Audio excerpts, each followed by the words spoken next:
교회를 얼마나 잘 섬기느냐, 기도 생활을 얼마나 꾸준하게 하느냐, 또 몸과 마음과 물질과 시간을 다 합해서 하나님께 얼마나 헌신하느냐 등으로 믿음의 그 영적 수준을 어느 정도 평가할 수가 있습니다.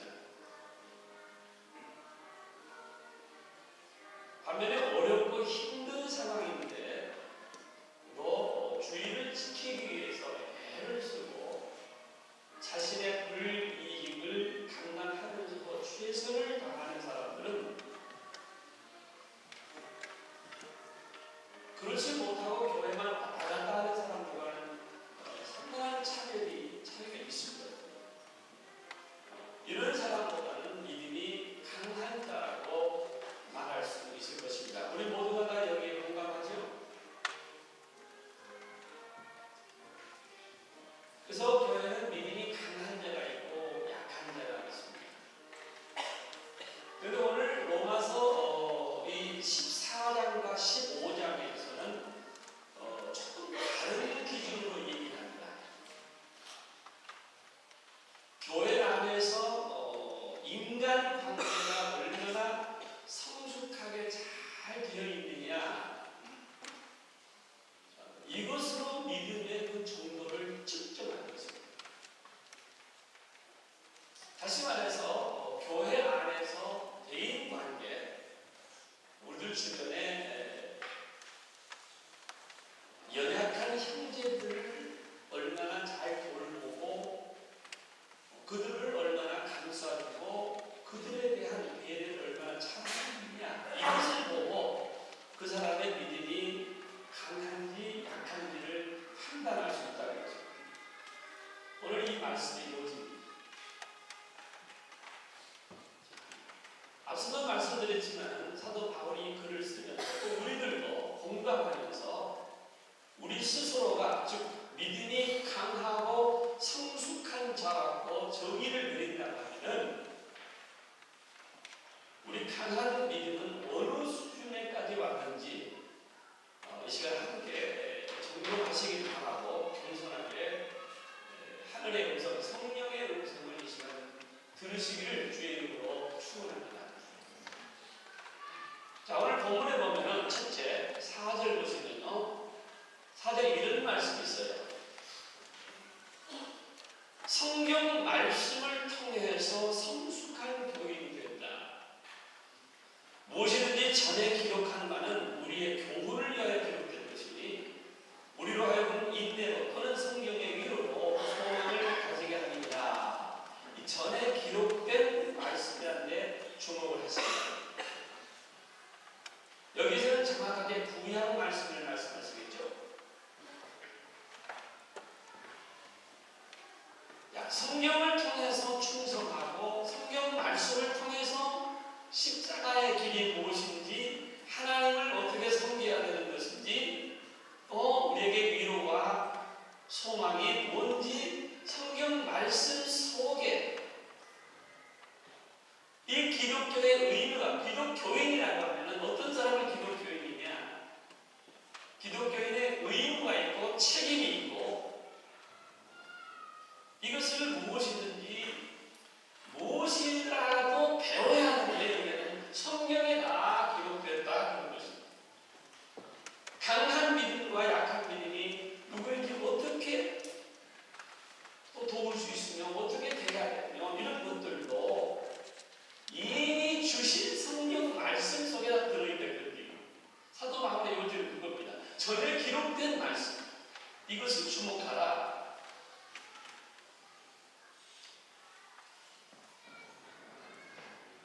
자, 우리가 왜 하루도 성경을 손에서 놓지 못하고 늘 성경 말씀을 읽어야 되고 배워야 되고 묵상해야 되고 손에 놓을 수가 없습니까?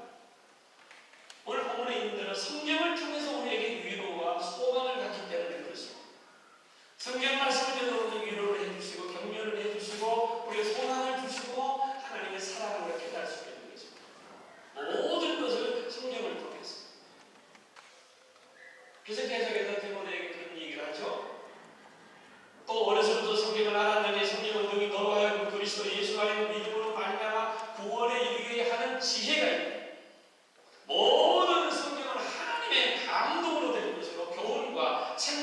바르게 함과 의로 교육하기에 유익하니 이는 하나님의 사람으로 온전하게 하고 모든 선한 일을 행할 능력을 갖추게 하여 함이니라. 성경 말씀에 대한 얘기를 바울은 계속해서 무척 구체적으로 얘기합니다. 그뿐 아닙니다.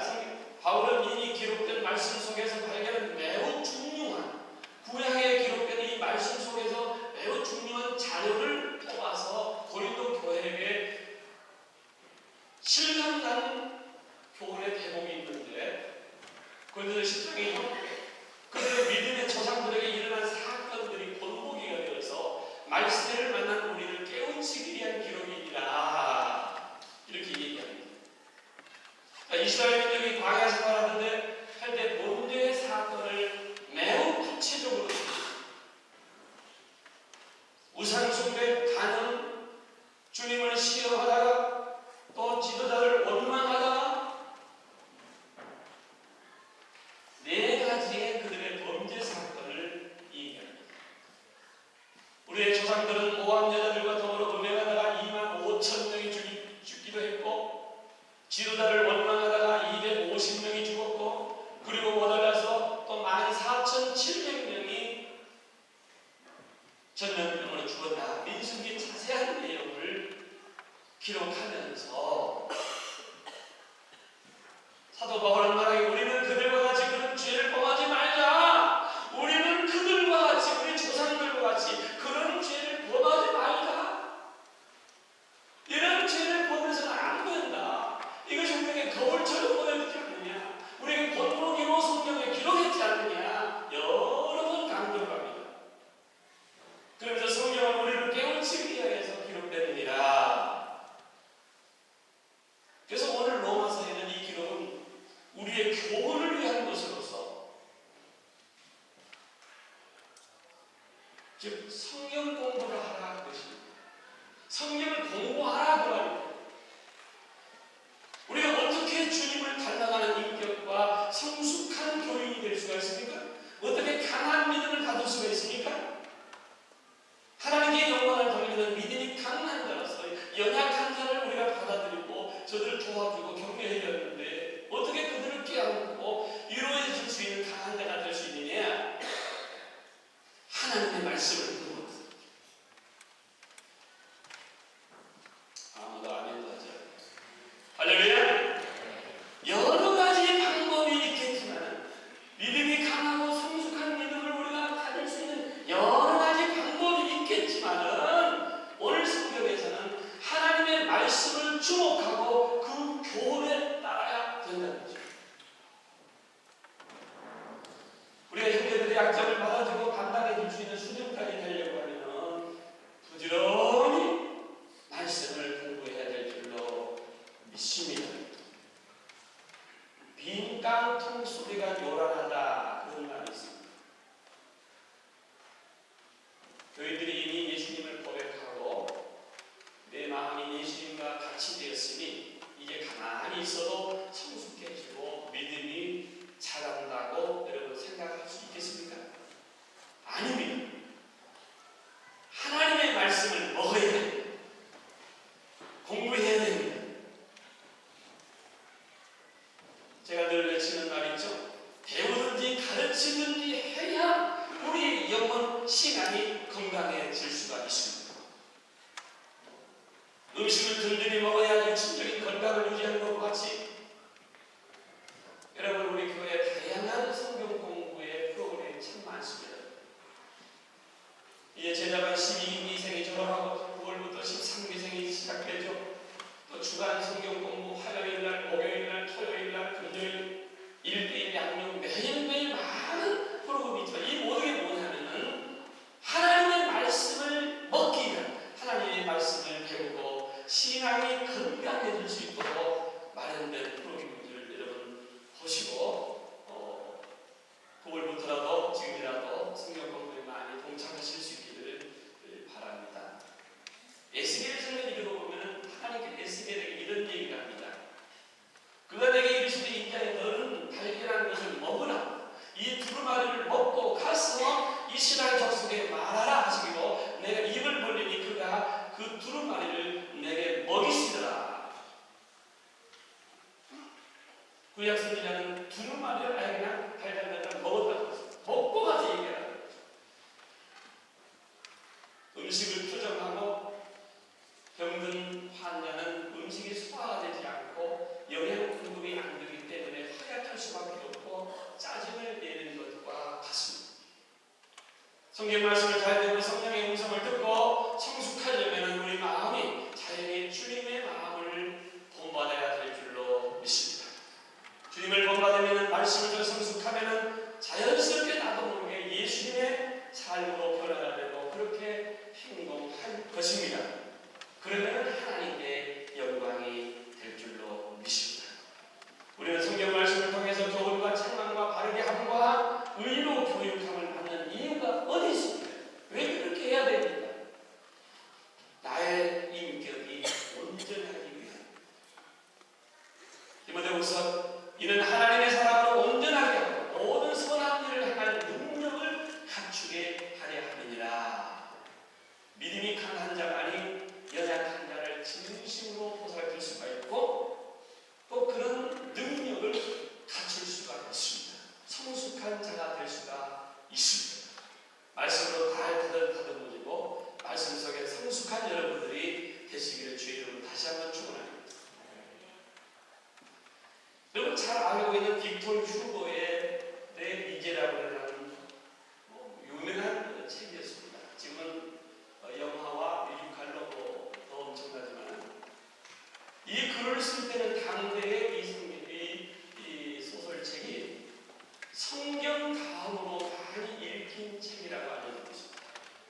왜 그러냐면 작가는 이 성경을 탐독하고 성경 속의 예수님을 이 작품을 통해서 알리려고 합니다.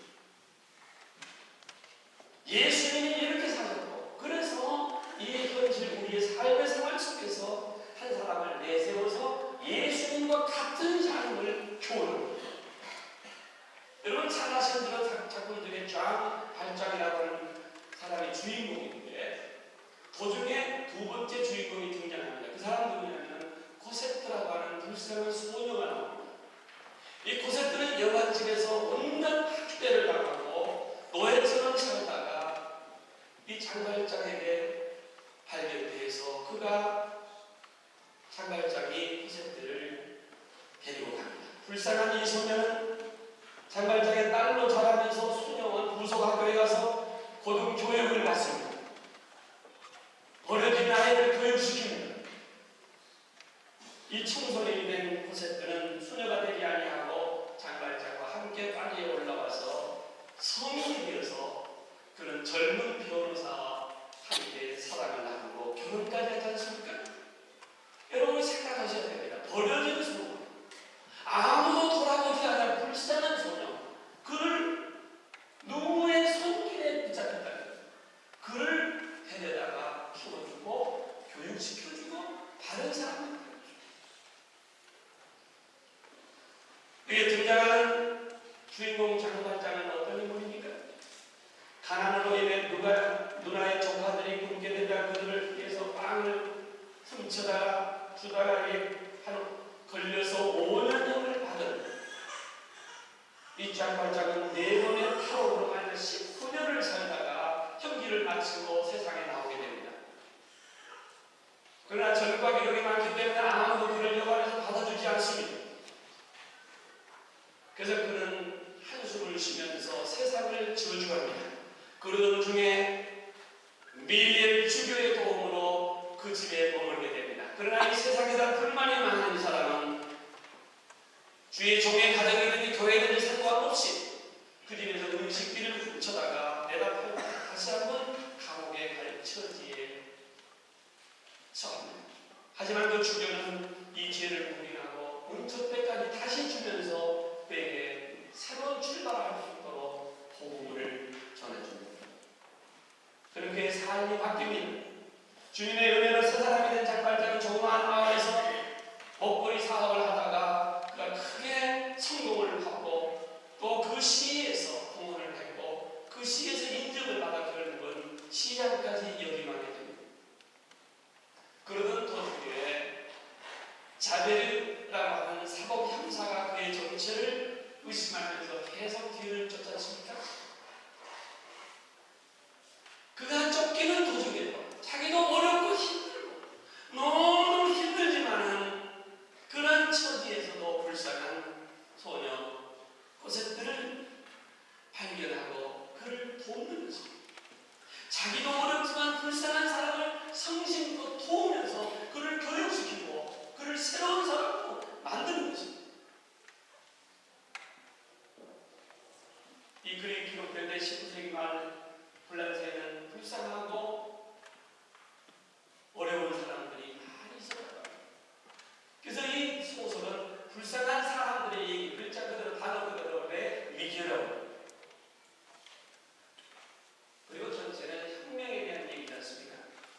시기하고 인정하라 들지 아니하고 짓밟으려고 하는 심성이 우리들에게 너무 많습니다. 주앙발장의 마음이 우리의 신앙의 기본이 되어야 되고 기본이 되어야 되고 이것이 우리의 선교 정신이 되어야 됩니다. 이것이 우리 주일학교 교사들의 마음이 되어야 될 줄로 믿습니다. 어려운 자들을 도와야 됩니다. 약한 자들을 함께해야 됩니다. 사람을 키워내야 됩니다. 어려운 자를 모르지 않는 하나님, 약한 자들에 대한 태도입니다. 자, 두 번째로는 우리 6절을 같이 한번 읽어보실까요? 6절 다 같이 로마서 15장 6절 시작. 한 마음으로 한 힘으로 하나님 곧 우리 주 예수 그리스도의 아버지께 영광을 돌리게 하노라. 한 마음으로 한 힘으로 강한 자가 약한 자의 약점을 대신해 줄 수 있는 그것은 바로 하나님께 영광을 돌릴 수 있는 방법인데 한 마음과 한 힘으로 하나님께 영광을 돌려야 될 줄로 믿습니다. 우리가 한 마음 한 힘으로 우리 오늘도 찬양했습니다. 기쁘게 찬양합니다. 주의 이름을 소원합니다. 찬송을 합니다. 신앙을 고백합니다. 한 힘으로 고백을 하지만 그 힘으로는 부족합니다. 그보다 우리 마음이 중요합니다. 마음이 하나 되어야 될 줄로 믿습니다. 한 마음, 한 입과 한 입으로 하나님께 영광을 돌리는 저와 여러분들 되시기를 주의 이름으로 다시 한번 축원합니다. 자, 세 번째 보겠습니다. 세 번째는 우리 7절 보겠습니다. 7절 다시 한번 시작. 그러므로 그리스도께서 우리를 받아 하나님께 영광을 돌리신 것 같이 너희도 서로 받으라. 서로 받아야 됩니다. 약한 자도 받아들이고 연약한 자도 받아들이고 불쌍한 자도 받아들이고 이런 생각하는 서로 받아들일 수 있는 여러분들이 되시길 바랍니다. 왜요? 예수님께서 우리를 받아주셨습니다. 예수님은 아무런 조건 없이 우리의 부족하고 죄 많고 허물이 많은 우리를 받아주셨습니다. 그리고 우리는 하나님의 백성이 되었습니다. 그렇기 때문에 우리들도 다른 사람을 받아줘야 됩니다. 여러분, 부부싸움 하시면서요, 상대방의 가족을 건드리면 안 돼요. 당신 아버지 닮았어. 당신 아버지 습관 똑같은 애. 그래? 그러면 여자가 뭐랍니까? 당신 엄마와 똑같아. 엄마 습관 똑같아. 그렇게 이제 격돌이 됩니다. 그러니까 부부싸움 할 때요, 상대방의 가정을 타치하지 마십시오. 있는 그대로 얘기하고 있는 그대로 대화하고 있는 그대로 해야 됩니다. 쓸데없이 가정을 들대거든요. 전쟁입니다. 있는 그대로 받아들이시는 여러분들 되시길 바랍니다. 주님이 우리를 받아주셨습니다. 그대로 받아야 됩니다. 그저 좋은 점만 받아들여야 우리가 하나가 될 줄로 믿습니다. 자, 9절, 10절, 11절에 보면 열방들아 찬양하라 그런 얘기입니다. 우리 모두가 다 하나님을 찬양하고 백성들아 그를 찬양하라. 13절에 축복이 선언됩니다. 연약한 자를 받아들이는 우리에게 축복해 주실 줄로 믿습니다. 우리가 함께 찬양하고 기뻐하고 하나님께 영광을 돌릴 때 하나님의 영광 받으시고 우리들에게도 기쁨과 평강이 함께 하실 줄로 믿습니다. 13절 같이 읽겠습니다. 시작. 소망의 하나님이 모든 기쁨과 평강을 믿음 안에서 너희에게 충만하게 하사 성령의 능력으로 소망이 넘치게 하시기를 원하노라. 축도입니다. 연약한 자를 받아들일 때에 교회가 또 우리들 주변에서 우리에게도 기쁨이 있지만 하나님께서 우리를 축복해 주실 줄 믿습니다. 우리 교회가 우리 사회가 연약한 자를 받아들일 수 있는 믿음이 강한 자가 되시길 바랍니다. 아무리 약한 자라도 받아들일 수 있는 강한 자가 되시기를 주의 이름으로 축원합니다. 우리 주 안에서 모든 자를 영접하고 교회 안에서 하나됨을 방해하거나 깨뜨리는 사람은 믿음이 약한 자입니다. 하나님의 영광을 흐트리는 사람입니다. 구원을 방해하고 가로막는 사람입니다. 이런 사람이 없어야 될 줄로 믿습니다. 우리 모두가 다 받아들여져서 함께 영광